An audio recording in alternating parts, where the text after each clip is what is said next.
waxaad la soo xidhiidhay idaacadda ama website-ka xargaga online waa ogtaas Soomaaliya in lagu qulqulay rajo weyn baa dhalatay Soomaaliya waa lagu qulqulay waa markii Cabdiraxmaan Xoosh kanada kula joogay iyo Axmed Ismaaciil Samatar iyo wuxuu ahaa ninkii kale magaciisa Xuseen Khaliif Jaamac oo Cabdiraxmaan Baadiyo oo meel kastaba laga tagay oo wadanka la tagay markii rajadaas way jirtaa waxa anagana loo yaqiinay haddaan nahay dadka diaspora degan baro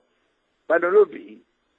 baro because waxaan ugu jiro Buri Xamzo kale oo ku gadanayo wadanka dadka saba gadanayo kuma ku gadanayo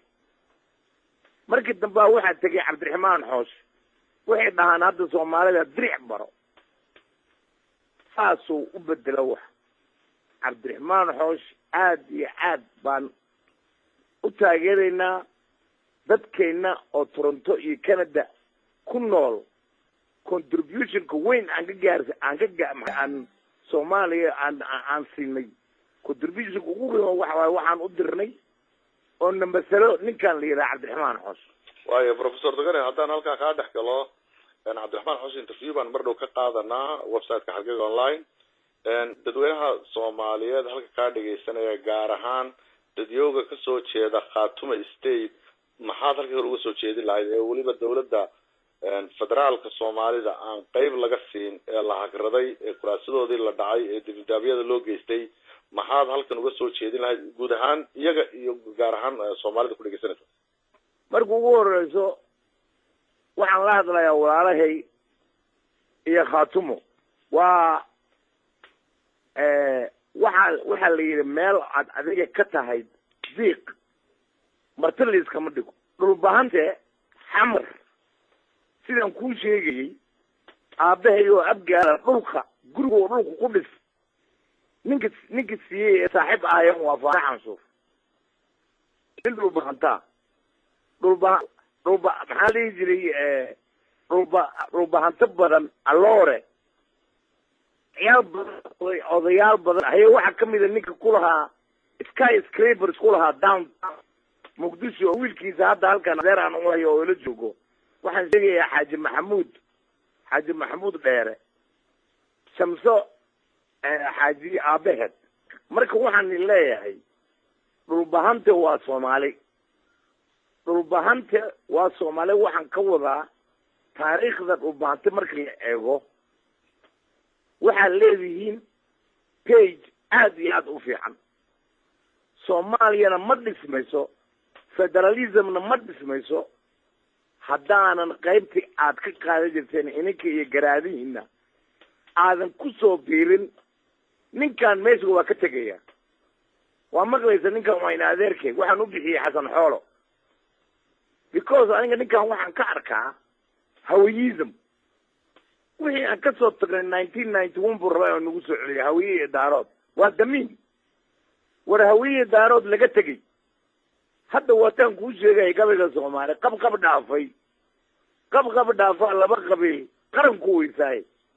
diyuuska daarood iyo diyuuska iyo maxaa la jiray Hutu hawiye waxa wadanka baabiyo waa labadaas Khartoum ka sheekeynaya waxaan leeyahay inay dadka laascaanood iyo Sanaag iyo dhulkaas degan dhul bahanta inay bartita samaystaan maxaa la jiray organization laakiin waxaan igu waaninayaa yesterday's man tuugi shalay Ali Khaliif Galeer iyo Khartoum ka carara Ali Khaliif Galeer wuxuu u samaystay Khartoum inuu asaga kaliya meel ku gaaro marka hadda waxaa bilaabatay siyaasad cusub maxaa waaye the old school oo ahayd I iyo me iyo myself kaligii aan noolaado Ali Khaliif Galeer wuxuu rabaa sidoo dhul bahanta iyo Soomaali u dhici jiray inuu dhaco hadda war anaga me ma rabno waxaan rabnaa dhul bahanta oo gacmaha is haysto walaalahood kullikin oo Soomaali naqanay oo Ilaahay ku naqano oo maxaa la jiray Ilaahay u tooba keenay waxaan baabi'iyay waa iimaan daro waxaan baabi'iyay waxa waaye waa aqoonyo maxaa la dhihi jiray ignorance bal qabiil adigoo naqan karta soomaali maxaa kaa dhiga qurun qabiil oo waa abgaal la yiraa ninkii maraykanka ah muxuu yidhi gabaygii outwitted gabay la yiraa baa nin maraykana tiriyey wuxuu yidhi he drew a circle buu dhigay that put me out oo dibadda igu tuuray heretic a rebel buu igu yidhi a thing to flout wax la quursado but love and I had the wit to draw a circle that took him in war caqli baan leenahay war haddaan soomaalinahay dad naga fiican ilaahay ma uumin kowdhe waxaan samayn karnaa circlekii aan samayn jirnay oo qof kastoo soomaaliya ay ka muuqato ee circle xumo qurun oo qabiil ah war qabiil wixii uuna gaarsiiyey waxaa la yidhi soomaalida wax kama harto qurunka ilaa ay soo taabato war si maxade markuu dhahayo dugsi male qabyaaladu waxay dumaysa mooyaane af soomaaliya buu ku sheegay af ingiriis kuma sheegin war maxaan u dhegeysa weyne dugsi male qabyaaladu waxay dumaysa mooyaane walaalahay dhulbahante waxaan kula talinaya iyo dadka i dhegaysanayo soomaalida waxay ku mahmahdaa lama huraan waa cooska jiiraan waryaa meesha waxaa rabta ahaaw qabiilkaa rabta ahaaw soomaalaad adduunkane abgaal ma yaqaano adduunka ma fahamtay hutu hawiya abgaal ma yaqaano adduunka maanta haddaa rabta inaad la socoto waa inaad haysataa a nation state waa inaad dhul leedahay waa inaad waddan leedahay haddaadan waddan lahayn haddaadan dhul lahayn haddaadan nation state ahayn maxaa kugu dhacaya mataqaan you will be kicked around like a curse kuwa kurdistan la yidhaaho oo kale sida lagu laado maalin meel kasta oo lagu laado balaasaa lagu laadaya you will be kicked around like a kurd like a turk alsabr jamiil sabarka wax ka fiican male waddankaas marka ugu horeyso waa la dulmiyey walaalahay dhulbahanti waa la dulmiyey waa la xaqiray laakiin lagama tegi karo haddaad tidhaaho dad baan boobayaa war dad aad boobi karta male marka victimizationkaas yaana dhulbahanta ogolaanin hadda waxaa noo talaa midda keliya aan ku badbaadayno waxaa waaye number one annagoo runta isku sheegno waryaa nin aad maanta kursigiisa xoog aga qaadi karta ma jirto runta number one midda kale xaq war guryihii daaroodka iyo guryihii abgaalka maxaa la jiray guryihii soomaali baa ku jirtaa haddaad tahay hawiye iyo habargidirba xamar cadde isku rarar daarood baa deganaa guryahoodii baa ku jirtaa markaasaa waxaa leedahay nabadaa rabaa guryaha ayaa meesha ku dhistay dhulbahantaa dhisay hadda ninkan kuu sheegaya muxuu aha magaciisa xaaji maxamuud dheere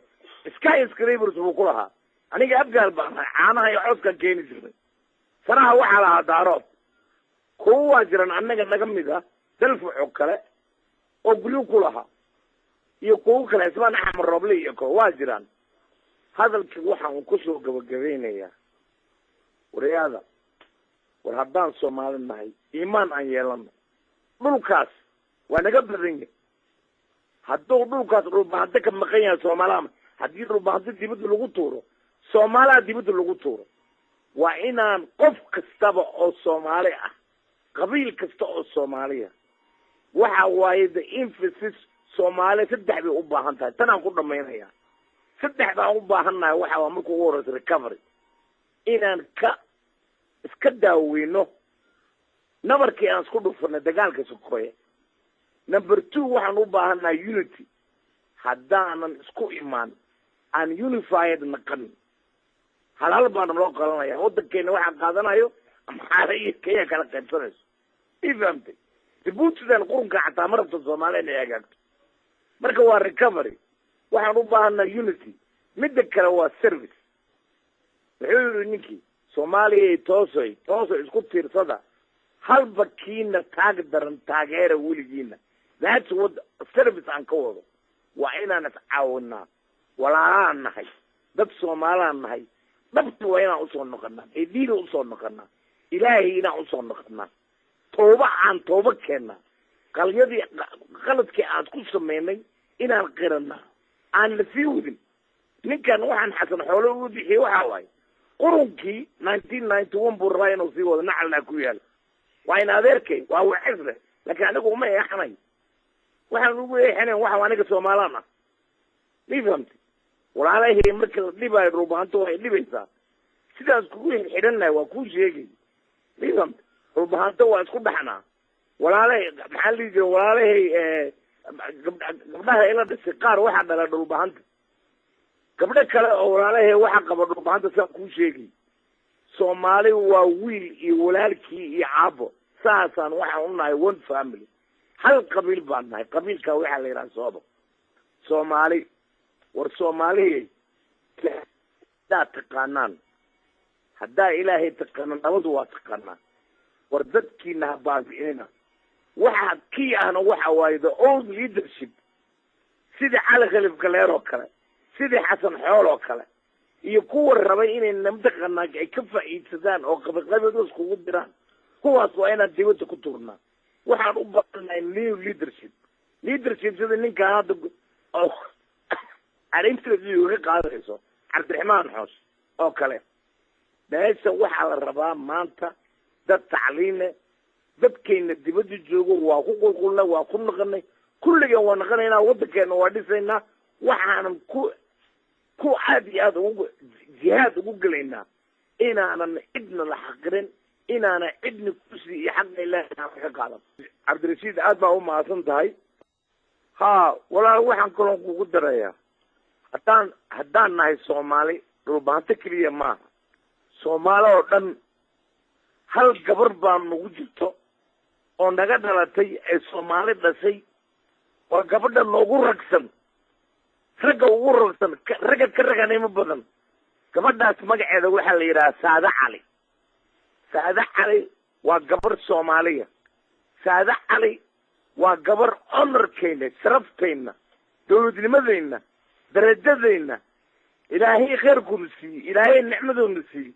إلهي وحنا نقدقي ساعد حالي إذا شرفتيني سوء للناس والليل والنهار كسقيسو سيدي الصومالي وروالا قفا لكن والا كعا ساعد حالي الصومالي بيكعسا هدي أنيقا هدي لي وحلي قم غلايو ساعد حالي الصومالي هلو ديبو وحل خليف قلاري يقرون كازو اجني يا حسن حوله هلا رعدي ساده حلي مدحوينها لو دور حتى waa ku farxsanaa inay xildhibaan tahay haday Soomaali ay rabto nabad haday Soomaali rabto jacayl haday Soomaali rabto heshiis haday Soomaali rabto khayr haday Soomaali rabto inaan sidaan ahaa jirnay aan noqono Soomaali wa inay doorataa saada cali warsame sababtan ni sheegaya wariya Liberia waxay isku sameeyeen ilaaba og annaga waxaan isku sameeyno kale isku sameeyeen haddii ka dareen ayuu wali waxay dileen babieskooda annaga muu maleynay babiesna wax ku dhufanay laakiin foolxumada aan sameeynay waxaan isku sameeynay qurunka aan isku sameeynay the unspeakable and commit gareynay waxa kaliya oo ku tusinayo inaan tooba keenay waa anagoo isku dhibnay ilaahay iyo jaceelkiisa waa anagoo isku dhibnay saada cali oo dhahno saadoy no hogaami war habaar ka xumale adduunka hogaanka ka xumaado hogaan oo ina salaad boy wado hogaan oo cali khaliif galaaro wado hogaan oo wado cali diesel hogaan ay wada habar kintir meelna ma geynayo waxa aan meel ku tageynaa aan sharaf ku yeelanaynaa aan muslim ku noqonaynaa war aniga waxaan aaminsanahay Soomaali muslim maaha waa munaafiqiin maxaa yeelay haddaad muslim tahay ilaah baa taqaan haddaa ilaahay taqaanana nabad baa taqaan war Soomaaliya haddaa ilaahay taqaanaan war fiiri Soomaaliya qayaanayaan war 2007 markaan dhulka hawiyaa tagay muqdisho markaan tagay meel kastaba waxay ka taageen masaajid wariyaa ويا وحير ودميسنا الدكتور بدنا وشرح كسانيك وادعيسة هذا النبي صدق لما الصعب الدعيسني laba saac baan ilaahay kitaabadiisa akhrisanay quraanka akhrisanay wadageysta ilaahay ninkoo wax baro ninka caqli badan ilaahay ma uumin war diintayna islaamka haddii la soo koobo waa diinta ugu fiican adduunka haddii la soo koobo nabigeeni sallallahu alayhi wasallam wuxuu ku soo koobay 1 hour of justice hal saac oo xaq ah waxay ka fiican tahay 7 sano aad dukatay dadka ay sabtayha ma dukaa xalmaadi isniinta iyo khamiista waa soomaa nacas dhalay war ma soo meeji tuug baa tahay anaa ku og adiga iyo jaruula soomaa ma aadan xadin lacagti soomaalida xadin lacagti liir Soomaaliya ku heshiiso 8 million dollar soo adiga ma xadin adiga iyo geedi iyo jaruula iyo tuugada kale ku jirtay guriga ka dhisatay Minneapolis Minnesota ma hooyadaaba ku siisay waa lacag xaday war dhageysta haddaan isku dhiibno bahalo nin wax naga qori jiray oo yiraahdo magaciisa ayaa muloo soo xiriiri Soomaalida markay ku faaninayaan kuma dhahay ninkan Ilaahay buu ka cabsada kuma dhahayaan ninkan waa nin maxaa la dhihi jiray haliye ah kuma dhahayaan ninkan waa nin khatar ah wixii leeyahay ninkan waa nin balaaya balan ni qaada waaba na qaada balan qabiil kasta oo qurna nin balaaya buu qaba dhul bahanta waxa u soo baxay Cali Khaliif Galeer laakiin Cali Khaliif Galeer hadda waa yesterday man dhul bahanta wuu eeriyay waxaan ku bedelnay Saadax Cali warsamaan ku bedelnay aniga dhul bahantaan ahay si fiican iyo dhageysta waxaan aad u nacbahay markii maarada Soomaaliya la kala saaro war dhul bahanto waa walaashay mulki siyaad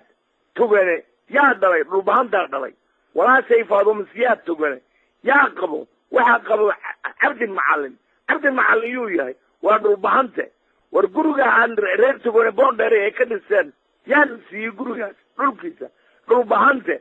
war Soomaali waa wiil iyo aabihi war Soomaali waa dad taas kugu xiran war hal qabiil baa jiro war hal Soomaali baa jirto hadalkii waxaan ku soo koobayaa si fiican iga dhageysta haddaan kiraaho waxaa madaxi in naqanayo waxa ay hogaaminayo tuug sida cali maxaa la jiri geediyo kale bal fiiri mid kastaba wadankii buu tagay lacag buu ka soo xaday dibadda ka dhistay geedi lacag buu xaday waa soo cararay Kenya wuxuu ka dhistay gurigii uu ku jiri jiray John Graney Ambri Barweyn Umar Abdirashiid sidoo kale guri buu ka dhistay halkaas kii Cali Diesel guri buu ka dhistay maxaa la jiray Minneapolis Minnesota Cali Khaliif Galeer guri buu ka dhistay meesha la yiraahdo Minneapolis Minnesota ila Salaad Boy guri buu ka dhistay meesha la yiraahdo Qaahira kii ugu dambeeyay Bashir Bijole Uganda degaa asagii Afritiisa naas haddana Mareykan buu ha bal aawi waxa lagu yiri 130 milyan bay dhaceen dawladii maxaa la dhihi jiray qurunka ayaga oo maxaa la jiray Bijole oo hogaaminayo kulligood waa guilty marka waa dawlad la yiraahdo dawlad lagu magacaabo kleptocracy macnaheedu waxa waa dawlad ku dhisan waa a government by thieves and for thieves ninkii afgaalahayo gabi jiray muxuu yiri Faarax Seefi arreetilaabadiina u jeedahay tuugu waa ni tale tuuga weligeed ma doo talinaysa war hadda tooba keena gabadhaan aan sheegayo gabadhaan Soomaalida ah gabadhaan noogu ragaysan war Saadax Cali warsamo tuug maaha ana aqaano Soomaaliya taqaano waa naagta ku tiri waa gabadha ku tiri oo raganimo lahayd oo afweyne saayi u fiirday telefoonkiisa xun wariyaa dhageyso inda laga baqay Ilaah baa leh maxaa Land Cruiser guuxiisa gobonimo mood bal ka waran bal raganimadaas fiiri war Saadax Cali iyo wax la mida iyo kuwa hadda ugu soo dhaqmay war Burci Xamza Barawaanka qurunka ka carara ma maqlaysan oo maxaa la yiri waa dabadeed wuxuu u yahay Cali Khaliif Galeer buu kaba u qaada waxa Burci Xamza oo kale Cabdiraxmaan Sheekh Ciise tuug kale oo asna maxaa la yiri ku jiro maxaa la yiri gabeer dilidiisi iyo maxaa la yiri Samatar u naageynay ka carara kuwaas ma aha leaderskeen Xasan Xoolo hadda yaaba waxa la barayaa waxa Ingiriiska lagu yiraahdo plausible deniability yani qurun samay qabiil ka shaqay afweynism without afweyne wixii macalinka uu nabaray Soomaalida wixii tiraa wuxuu qofka wuxuu nabaraba nooga daran wuxuu nabaday waxa hadda xamar ka socdo wuxuu rabaa bal in ninkan aan xoolo u bixiyay wuxuu rabaa inuu soo celiyo sheekadii 1991 daarood iyo hawiye war the use yo daarood iyo hawiye waa midda naga turtay maxaa la jiri naga turtay clipka naga turtay waray maqal Soomaali hadda ma yeelayno Soomaali wuxuu ku maamada ishiisa la arka ujiisa lagu tuma kama yeelayno sidii Minneapolis Minnesota lagu banaan baxay anaa imaanayo kula hadlayo xamaran imaanayo demonstration waxaas oo dhan rubaanta oo dhan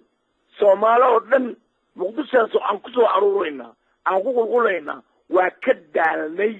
dibadda waa ka daalnay balfiiri waxa iga qaylisiinayo waxa iga caraysiinayo waxa waay balfiiri since 1965 xasan xoolaha 2 sano jira markaas baan wadankii ka soo tagay since 65 waxaan joogaa waxa la dhigi jiray qabowgan iyo qurunkan iyo qurbo wadankii baan ku soo noqonaya Soomaali wixii fahamtay wixii wiligeed fahmay oo waxaan ku qurux badannahay waxaan qaymo ku leenahay gurigayni Soomaaliya iyo dhageysta hadda koorna waan nii sheegay waan ku soo celinaya waxa la yiri damiinka furwa weyn baa wax loogu qoraa haddaan Soomaalinahay kulligeen damiin iyo dabaalaan wadanahay si fiican dhageysta because Ali Khaliif Galeer iyo Ali Diesel Ali Mahdi ma qasanayna qayaanayn ma qasanayna dhacayeen waxa hadda maanta si fiican dhageysta aniga waa ka fikiray cilada iyo meesha nagala haysto waxaan ogaaday markaan Ilaahay baryay markaan dukaday markaan darsay scripture markaan darsay quraanka markaan darsay waxa awliyada ay sheegayso waxaan ogaaday Soomaaliya cilada laga haysto waxa waaye 3 geed oo jannada ka baxdo oo Soomaaliya ka bixi jirtay baan goynay baan dhuxul ka dhignay markaan goynaan dhuxul ka dhignay dhuxul markaan ka dhignay baa habar gidir jeedii wixii ka gaday Abu Dhabi Carabta laakiin habar gidir kaliya masuulka ma aha kulli Soomaalo dhan habar gidir xumaanteed noogu ay hortaad ku tahay koode abgaal kama liito hadda waxaan u maleynayaa baadii la yiraahdo abgaal iyo habar gidir kee maxaa la jiray qurun waxaan dhihi lahaa abgaal koode marka habar gidir wixii oo dhan habar gidir ma leh aniga dabdaqon mi markii dhageysta 3 geed waxa waaye geedkii aan fadhiisan jirnay geedka ugu horeeyo basidii soo horeeyo fiili geedka ugu horeeyo aan hoostiisa fadhiisan jirnay oo odayaasheen xerbeegatadii culamada diinkeeni maxaa la dhigi kuwii wax bartay tacliinta lahaa geedkii aan fadhiisan jirnay aan runta iskugu sheegi jirnay liifantay geedkii baa la gooyay la gubay dhuxul laga dhigay maxaa ku xigo waxa ku xigo geedka xaqa geedkii aan runta iskugu sheegi jirnay war haddaan xaq la helin nabad lama helayo wariyaa guriga daarihi cadaayo daarood oo badda liida ku yiliyo isku rarba ku jirta markaasaa leedahay hawiyo nabad baan rabaa war ka bax guriyaha wariyaa habar gidir guriyaha qurunka aad boolida ka bax malihid guriyaas waxa iska dhigaysaa inaad mataqaana habar gidir qurunkay noo keento waxa waaye array aniga xaq ma wada xaraan wada war xal ma jiro xal aan xaq ku dhisteen marka geedka xaqa aan ku beegi jirnaa rusku ugu sheegi jirnaa aan xaqa ninkastaba xaqiisa la sii jiray geedka labaad waa goyni war midka ugu dambeeyo waa geedka nabadda because haddaadan runta kuu sheegin haddaadan xaqayga isin wari adoo gurigayga ku jirto adoo guri daarood ku jirta baa rabtaa inay daarood kusoo noqdaan ay kula dhisaan xamar maray dage ilaahay haddago mar labaad daga anaa isdagay wariyaa daarood waa dad darajo leh daarood waa dadka dhisan Soomaaliya waa dad haddaan rabtid hawiyo haddaan rabtid daarood walaalka inuu kusoo noqdo koode ka bax gurigiisa wariyaa hawiyo wuxuu ku jiraa habargedi waxay ku jirtaa guriye abgaal ay leedahay mifamti guriye ay leeyihiin xawaadle guryihii boolada xoogga ay ku qabsadeen habargedi waa in laga qaadaa xasan xoole wuxuu rabaa inuu mataqaanaa dadka been u sheego habargedi baa baraysa qurunkaas ina salaad boy iyo habargedi mid kastoo dawladiisa ku jiro wuxuu qabaa naag habargedina war Soomaali waa istiqaan ورقرون كان مسحون عيان ورفوين كديدني كام يلينو جيت كودم بيا كوسو نقنايا جيت كودم بيا الصومالي قبتي أي جوسو جورجين كوي وكوي اللي جري جورجين الصومالي كوي اللي جري وحواي جيت كنا بد فيل مركان ربط سكوسر مركان حقها بارين جيت فوسكي فديهم بامرك وحديث ولا على يالو يا مركان نبدو واتن كنت نوع سكوسر على وشين وفيوذهي وحبنا مقرن لكن waxa hadda hawiyay wadaan xuri ninki yaa qofal kaayar lagu qaldayaya midii lagu qali lahaa yaa loo qarsanaya war daarood kuma imaanayo daarood waa ka fiican yahay daarood wuxuu dhintay dhulkiisi boostan buu ka dhigay boosaaso hadda rabtid in lagu caawino oo waxaan sameeyay karin lagu sameeyo walaalka daarood lillahi uu ahaa haddaadan lillahi ahayn haddaadan runta sheegin haddaadan xaq soo celinayn nabad ma helaysid hawiyo waa baabi'inay oo isbaabi'inaysa waxaan soo xasuustay hadal oo yiri maxaa la dhihi jiray afweyne qabrigu afweyne naga xukuma muxuu yiri afweyne markii daaroodka Nairobi ayagoo madluum ay u tageen wuxuu ku yiri war Soomaaliya dhageysta war daarood ay maqla aniga hawiyo cilo ma qabo markaas la yiri hawiyo maxaa uu cilo ugu qabo weysa adigoo kaara saaran soo oo isbageeti cunaysa lagama soo saarin kabtaada ka soo kama soo cararin markaasuu yiri aniga hawiyo cilo ma qabo maxaa yeelay waxa laga soo tagay dabaar magaciisa la yiraahdo Cali Mahdi iyo nin waalan oo la yiraahdo magaciisa Ciidid waad arki doontaan hawiyo waxay isku sameeyaan waa waxaan wiligiis daarood ku sameeyay sidii bay noqotay waxa rabta ku sheeg Maxamed Siyaad Barre waxa rabta afweyne ku sheeg Maxamed Siyaad Barre Soomaali wuu yaqaan sidan maxaa la yiraahdaa meesha nagala taabto waa yaqaan wuu yaqaan waxaan ka xumaay kaliya afweyne inuu kaliya genius buu ahaa laakiin wuxuu ahaa evil genius oo xumaan kaliya ka shaqeynayo oo maxaa la yiraahdaa wanaaga nacab because hadduu meesha iskaga tagi lahaa oo u dhiibi lahaa maxaa la yiraahdaa dafle iyo kuwa kale oon aan ogolay iyo kulmiye iyo samatarka xataa Soomaaliya nabad bay heli lahayd hadalkii waa ku fogaaday waxaan Soomaaliya aniga habeenkiiba ma hadleen subaxdii waan hadlaa haddana waa subax markaad duceyso ka bacda baa raayaalka ugu soo dhacay waxaan aaminsanahay aniga hadda 70 baan foodi ku hayaa saan nii sheegay 1965 baan wadanka ka soo tagay dadka qurbaha ku nool maanta generations baa halka ku dhashay wiilkayga kamid wiilkayga wuxuu jiraa maanta bal adiga ba xisaab 1974 buu Toronto ku dhashay nin 74 Toronto ku dhashay maanta waa imisa waa maxaa la dhihi jiray waa 38 sano Soomaa bal dhageysta 39 sano bal maqla war waqtiga waa ordaya wallahi soo dhaar ma billahi soo dhaar ma haddaanan isdaba qaban haddaanan iscafin haddaanan runta isku sheegin haddaanan xaqa aan muslim naqan remember nabigeena sallallahu alayhi wasallam wuxuu yiri hal saac oo xaq ah waxay ka fiican tahay 7 sano aad dukanayso war dukaso wax ma tarayso guriga walaalka waxa bafiina habarkeeda qurunkeeda guri la soo xaday ay daarood ka bil la qaysatay ee hawiyiga ka bil la qaysatay bay dhaafayda markaas ay waa sheekhin dhacde waa dukada ina salaad bay waa dukada ina salaad bay qudbad markuu akhrinayo ayad quraan ku fura ayad quraan ku xira waa munaafiq waa tuug waa qurun nabigeena sallallahu alayhi wasallam wuxuu yiri ninka munaafiqa saddex baa lagu gartaa وإذا كلمة كاذبة هدو هذا أفيد قصة وابين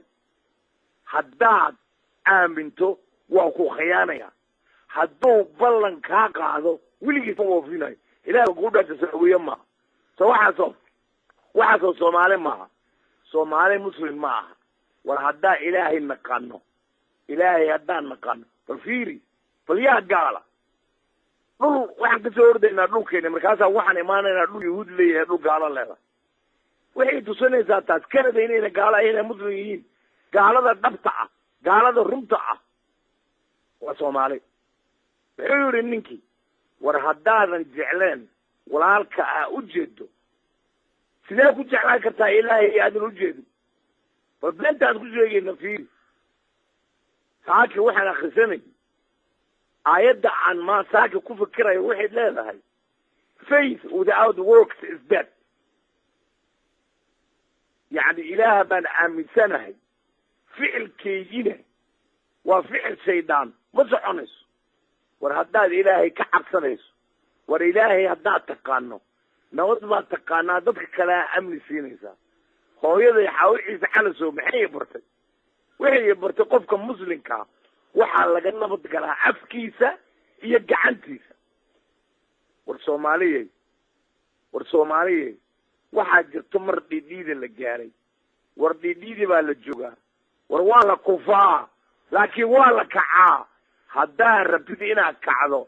saade cali warsame iyo wax la mida waxaan rabnaa new leadership hoggaan cusub kuwii qurunkii baa weli soo taagan soomaalidu waxay ku maamaadaa dawaco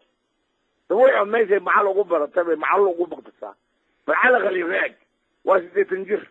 markaasuu weli wuxuu orda markaasuu weli mataqaanaa waa waraabe weli wuxuu raadinayaa wuxuu xado bay fahamtay mahdi cali mahdi weli waa wuxuu doonayaa wuxuu xado wax kastoo waxada cali mahdi waa laga sii xaday asagana war fiiri markuu ilaahay inuu cadil yaaba ku sheegay ilaahay inuu xaqa ilaahay magaciisa waa run truth iyo xaq bal ilaahay iftiinku igu tusiyey ilaahay soo u ciqaabo soomaalida qurunka afweyne ilmihiisii columbus oo ahayaday ku qataan food stamps mifam buluq ilmihiisii waxay yihiin waa la socotaan kulligiinba marka war ilmo lagu soo koriyey boolo ilmo lagu soo koriyey xaaraan ilmo lagu soo koriyey wax la dhacay adiga laga caaraya bal maa ku caara bal maxamed siyaad bare wixii ku dhacay bal maan dhegaysano maxamed siyaad bare markii dambe labadiisa guri maxay magaceeda dhaale iyo maama khadiijo labadii guri baa isdirirtay bal fiiri bal qabiil inuu quriyaa baa kuu sheegaya wiilkiisii midkaan ugu jeclaa midkii aan saaxiibkay ahaa sire maxamed siyaad bare oo 1959 iskuulka isla dhiganayna muxuu yidhi aabihiis buu u tegi uu yidhi aabe war haddaa ma jarteen diliisid kuwa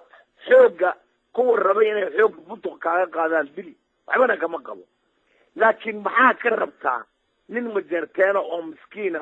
oo mudug joogo oo geelisa raacanayo maxaad ugu amraysaa kuwan bantuuda ah maxaa u leedahay gabdhahooda saarta maxaa u leedahay bantuuyow ordoo tagoo gabdhihii majarteenka saarta markaasaa weliba addoontii marka waxaan dhihi lahaa bantuudii markay saartay waxay leeyihiin eediyaa kuu tegi jiray nirga kuma tegi jirin bahalkaaga yar ah ma waxaa kuu tegi jiray mice dolly waxa uu nagu sameeyey afweyne wuxuu sababta keliya oo majeerteen wuxuu saas ugu ciqaabaya waxa waaye majeerteen waa dadka ugu horreeyey oo afweyne ku yidhi fuck you no kaama yeelayno haddaan soomaali nahay intaan ku daysa lahayn oo walaalaheen majeerteen aan la jiri lahayn afweyne wuxuu dadka baray midda ugu naajixsan ee dadka ka yeelaan waxa waa neceb majeerteen neceb ay kasta majeerteen waa neceb xataa kuwa daarooda majeerteenka neceb dhegaysta marka walaalayaalow hadalkeygii inta micnaha leh inta caqliga ku jirto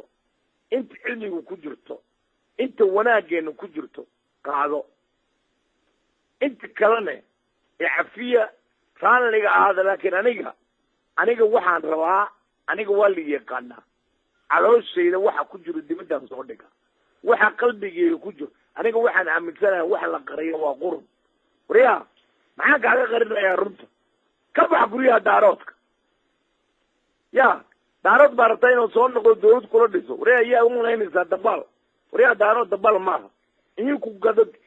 geeyo maxaa la dhihi jira suuqa oo daarood ku gadan kara kow dhe ka bax guryihii soomaalida habargediray hawiyey haddaa nabad rabtaan war lacag la dhacay war guryo islaameedoo la balilaqaystay meel la kuma tegaysid war waxaan ku dhammaynayaa hadalkeygii nabigeeni sallallahu alayhi wasallam soomaalida dhuniga ah oo iimaanka lahayn baan u sheegayaa xadiidkan nabigeeni sallallahu alayhi wasallam oo sanabta lahaa wuxuu yidhi war the only true wealth maalka oo xaqiiqada ah oo runta ah oo qiimaha leh waa markaad wanaag samayso war waa laga tegayaa adduunkan war aawo maxamed siyaad bare sidoo u dhintaan kulligeenba wada dhimanayna war soomaaliyey intaan dhulkayna qaniga ah dhulkayna naga badan annaga aan iimaan yeelano war iimaan aan yeelano soomaalida wixii ku maamaadan inay soori qaado waa inay sayfi qaaday waxaana baabi'iyey waxa waaye hunguri xumo damac-xumadii habargidir laakiin habargidir keliya maaha wuxuu yidhi faarax sayfi hawiye weligiis waxay ku naqaneen 4 wax dabaalnimada abgaal damac-xumada habargidir dirdirka mursadaha iyo xaasidnimada xawaadle wuxuu yidhi weligiis daarad ma gaarayo hawiye because 4taasaa haysato waana run daarad dhulkiisa wuu dhistay isaaq dhulkiisa waa dhistay meesha foodaday ka taagan tahay waa hutu hawiye the house of hutu hawiye why because yaa degan waxaa degan habargidir oo damac ka badatay mi ina salaad boy wax kastaba anaa leh iyo abgaal oo dabaala aniga abgaal baana way dhibaysaa inaan dhaho abgaal waa dabaal laakiin waa dabaal because kan maxay noogu keeneen bal cabdiraxmaan baajigo oo joogo maxaa kan keenay ya war axmed ismaaciil samatar oo joogo maxaa eegan keenay war xuseen khaliif jaamac oo joogo maxaa kan keenay marka abgaal markaa la leeyahay dabaalnimada waa run labada qolo keliya dabaalnimada lagu sheego waa ogaadanaya abgaal laakiin soomaalina baa dabaala because niman balaayaa baa madax ka dhiganay kowdhe marka walaalayaalow hadalkeygii waa ku dheeraaday waxaan aga baxayaa ilaahay duca baan aga baxayaa ilaahay wanaagga na tusi ilaahay walaalo naga dhig war dhegaysta waa naloo digay wiil waa la hadalkiisa weligee ma hilmaamayo wuxuu yidhi nin waday hooyadiisna u tujiyey walaalo wuxuu ku dhaamo waaye war walaalo waxaadan igaga qaadanayn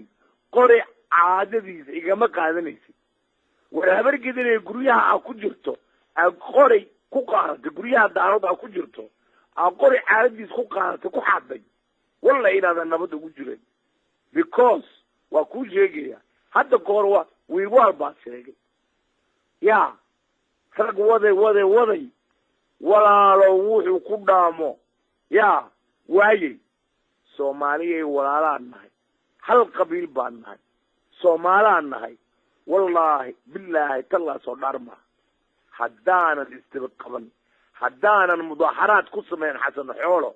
oo dawladdaas oo qurunka oo raba inuu ku cayaaro oo raba inuu noo celiyo meeshii afweynihiisi mogdaad afweyne 1991 oo noo celiyo haddaanan iska celin soomaalida wixii ku maamaadaa ishiisa la arkaa ujiisa lagu tumaa war isaynu ka arkay inuu keeno dawladda habargidir iyo xawaadle mataqaana keliya oo dhegaysanay oo inta kale oo la dhegaysanayn oo dhulbahanto inkiraya dhulbahanto aanan jirin war dhulbahanto waa dad sharaf leh dhulbahanto waxa ka qaadi kartid male saade cali saan sheegay marka soomaaliya hadalkii waa ku dheeraaday ilaahay hana tusiyo wanaaga ilaahay iimaanka hanagu soo celiyo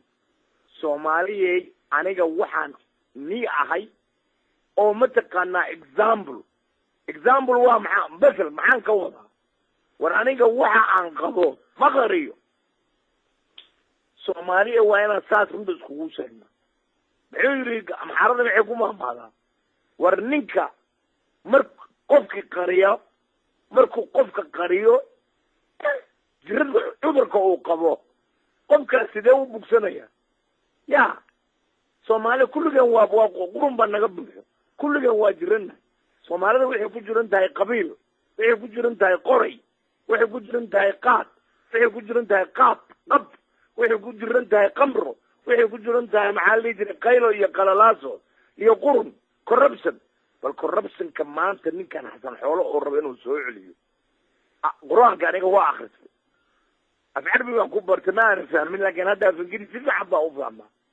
مرك كلي كتابك وليه هيقفك هل الدلو ولا بقف فهذا كاسو في السنة لما نقف واضح قفك بني آدم دلو